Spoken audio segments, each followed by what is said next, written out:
CPM Kannur ജില്ലാ secretary KK രാഗേഷിനെ പെട്ടിയും പിടിച്ച് നടക്കുന്ന അമൂൽ ബേബി എന്നൊന്നും നമ്മൾ വിളിക്കില്ല. അത് വിളിച്ചത് CPMന്റെ തന്നെ തൃക്കരിപ്പൂർ ഏരിയ കമ്മിറ്റി അംഗമാണ്. കഴിഞ്ഞ ദിവസം ഇദ്ദേഹം നടത്തിയൊരു പ്രസംഗവുമായി ബന്ധപ്പെട്ട ഒരു വാർത്താ വിശകലനം കർമ്മ ന്യൂസ് ചെയ്തിരുന്നു. അതായത് ഇവിടെ ന്യൂനപക്ഷ വർഗീയതയാണ് ജയിച്ചത്, ന്യൂനപക്ഷ വർഗീയവാദികൾ ഇവിടെ വോട്ട് ചെയ്തു, അല്ലെങ്കിൽ UDF വോട്ട് ചെയ്ത് അവരെ ജയിപ്പിച്ചു എന്ന തരത്തിൽ വളരെ വൃത്തിഹീനമായൊരു പ്രസംഗം, അല്ലെങ്കിൽ നികൃഷ്ടമായൊരു പ്രസംഗം, മലീമസമായൊരു പ്രസംഗമാണ് കണ്ണൂർ ജില്ലാ സെക്രട്ടറി നടത്തിയത്. വെറുതെയാണോ തോറ്റത്? കംപ്ലീറ്റ് തോറ്റത് വെറുതെയാണോ? ഇങ്ങനെയുള്ള ഡയലോഗുകളല്ലേ അടിക്കുന്ന മുഴുവൻ. ഒരു കാര്യം ചോദിച്ചോട്ടെ, KK രാഗേഷ്, തളിപ്പറമ്പിൽ TK ഗോവിന്ദൻ എങ്ങനെയാണ് ജയിച്ചത്? അതും വർഗീയവാദികൾ വോട്ട് ചെയ്തിട്ടാണോ?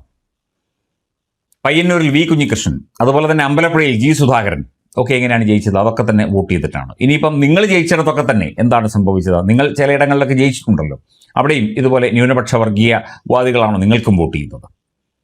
എന്തെങ്കിലും പറയുമ്പോൾ അതിനകത്ത് അല്പം മാന്യത വേണം, അല്പമെങ്കിലും സത്യം വേണം, അല്പമെങ്കിലും സ്വത്വം വേണം, അവനവന് ഒരു ഐഡന്റിറ്റി വേണം. അവനവൻ പറയുന്ന അഭിപ്രായങ്ങളോട് സാമൂഹ്യമായ ജനകീയമായ എന്തെങ്കിലും ഒരു അംശം അതിനോട് ചേരുന്നുണ്ടോ എന്ന് പരിശോധിച്ച ശേഷം വേണം ഒരു ഉത്തരവാദിത്തപ്പെട്ട രാഷ്ട്രീയ പ്രവർത്തകൻ ഇത്തരത്തിൽ പ്രസംഗിക്കാൻ.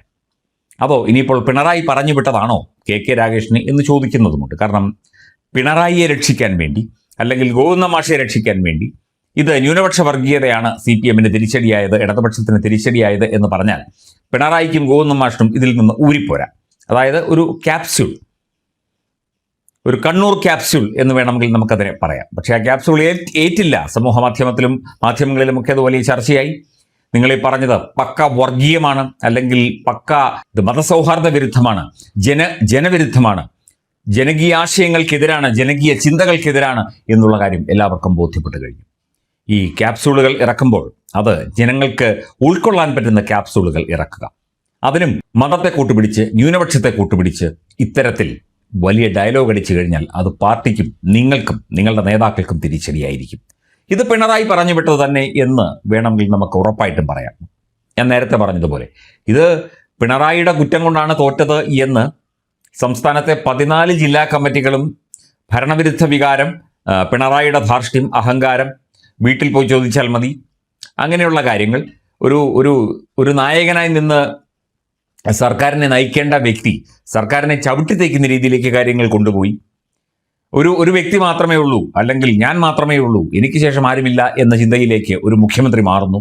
അതായത് പിണറായി വിജയന്റെ ശീലുകളും രീതികളും രാഷ്ട്രീയവും, അല്ലെങ്കിൽ അത്തരത്തിലുള്ള പെരുമാറ്റവും ഒക്കെ തന്നെ ചേർന്നും ഭരണവിരുദ്ധ വികാരം ഒത്തുചേർന്നുമാണ് LDFനെ തോൽപ്പിച്ചത് എന്ന് എല്ലാ ജില്ലാ കമ്മിറ്റികളും വിലയിരുത്തിയ സ്ഥിതിക്ക് ഇതെന്തായാലും ഇതിൽ നിന്ന് ഊരിപ്പോരാൻ വേണ്ടി ന്യൂനപക്ഷ വർഗീയതയാണ് തിരിഞ്ഞ് കുത്തിയത് എന്ന് പറഞ്ഞ് KK രാഗേഷ് ഇങ്ങനെ പാടി വെളുപ്പിച്ച് നടക്കുമായിരിക്കും ഇനിയും. അത് താങ്കളുടെ ഇഷ്ടം. പക്ഷേ താങ്കൾ കുടിച്ച് വീണ്ടും ആഴത്തിൽ കുഴിച്ച് കുഴിയിൽ നിന്ന് പടുകുഴിയിലേക്ക് എന്ന് പറയുന്നത് പോലെ വീണുകൊണ്ടിരിക്കുകയാണ് താങ്കളും താങ്കളുടെ പാർട്ടിയും താങ്കളുടെ നേതാക്കളും ഒക്കെ തന്നെ.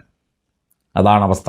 ഇനിയും ന്യൂനപക്ഷ വർഗീയതയാണ് UDFനെ ജയിപ്പിച്ചത് എന്ന് ഇങ്ങനെ പാട്ടുപാടി നടക്കാൻ നിങ്ങൾക്ക് നാണമില്ലേ എന്ന്, ഉളുപ്പില്ലേ എന്ന് ചോദിച്ചു പോവുകയാണ്.